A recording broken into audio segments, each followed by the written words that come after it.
What's going on, dungeon crawlers? My name is Skoot, Illithid, and today we are talking about public rolling. Should you roll in front of the DM screen, behind it, and when to do it, in my opinion. So let's go ahead and get started. So normally you would roll behind your DM screen for encounters and combat and checking for persuasion rolls and challenging the stealth checks amongst the players and things like that. But when do you make your rolls public? When do you roll in front of them? Not being able to say, oh no, that was really a 3 when actually it was a 14 and you fudged the roll, possibly. If you roll it in front of them, you can't lie. That's whatever you roll, that's what everyone sees, and that gets implemented into whatever is going on.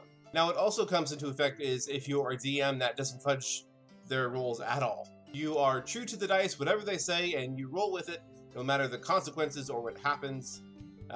You roll the dice in front or behind your screen, it doesn't matter if your players see it or not because you're true to the dice. Now you could be one of those players. I like to kind of keep it behind the DM screen just for the fact of they have no idea why I'm rolling, and they have no idea what I'm rolling for, and it kind of adds that suspenseful and that kind of climactic situation to certain encounters and stuff when they come around this corner and I tell them to all roll, say, a dex save, and I'm just back behind my screen just rolling over and over again. Now, if you're true to the dice and you roll behind the screen and your entire party dies, the huge ogre just got a critical on all your guys along with all of his goblins or whoever is running with him, and you just kill the entire party.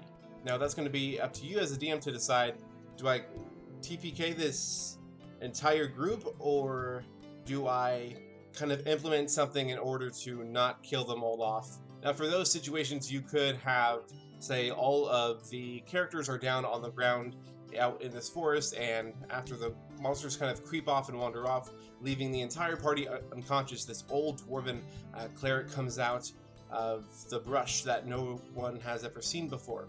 She slams down her staff on the ground, and it throws the party up 15 feet in the air, and they all burst with radiant energy, and it brings them back to full health.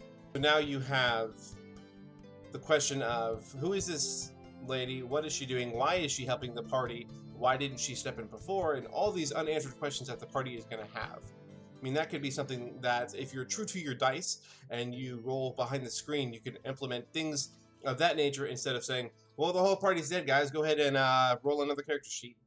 Now, the times that I roll in front of my screen is when things are at the climax of the story. Something is going to happen depending on this dice roll. It's up to one player in his one lonely persuasion roll to completely change the tide of a war that is currently going on. Those are the times when you want to roll in front of the screen to put all eyes on these two dice. My dice challenging his. If he gets higher than me, he'll completely change the entire story. He'll completely change how the encounter of this war is going to be. Or maybe he's the only sole person alive in the entire party, and the huge half-orc that's the enemy needs one more hit and he's dead. So it's up to his dice alone to try to kill this half-orc. So it's at those moments when everything is completely quiet, and when both of you roll, all eyes are on these two rolls to see what's going to happen. Is the party going to get completely destroyed, or have they just completed just a flawless victory? Those are the times when you want to roll in front of the screen to add that climactic situation. If you're just running through, say, a den or a dungeon, you don't want to do rolls, say, in front of the screen, like, you know, there's 3 goblins in front of you, roll initiative, and then, all right, you're gonna hit this goblin. It's like, it's normal combat. I mean, you can't really make it that suspenseful, like, okay, I guess I'm gonna shoot at the goblin. You know, nothing is going to really change for the party or for the situation if you try to make it all climactic and, you know, this one roll is not going to kill the goblin, but it's going to injure him. So go ahead and roll. You know, it's not going to it's not going to add that flawless awe of what it could be when you use it at the right times. There are some DMs that will just roll their dice in front of players for no reason, just to scare them. So they're walking along through the forest, and the DM will come up over his DM screen and maybe roll 3d20s. And look at it, go, okay, all right, and he'll take them back and go back to writing his book. For no reason at all, just to scare the players, and then like everyone wants to roll a stealth check because they have no idea what's going on. I mean, you can use it in those situations, but I like to save my dice rolls to be made public in front of the screen for those climactic situations where it's either going to be a complete failure or it's going to be an amazing victory for everybody. That's just my take about rolling behind the screen and rolling in front of the screen. So if you guys have any questions or comments, go ahead and throw them down there.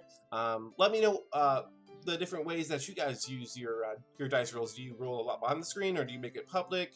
Are you not even worried about trying to fudge the dice, and are you just true to the dice and what they say is how it's going to go? I'd like to hear from other DMs and other players and people and just what they do in those situations. If you like this video, go ahead and subscribe. That would be fantastic. And I am actually going to get ready for work, guys. So you guys have a great day, great night, wherever you are, and I will see you guys later.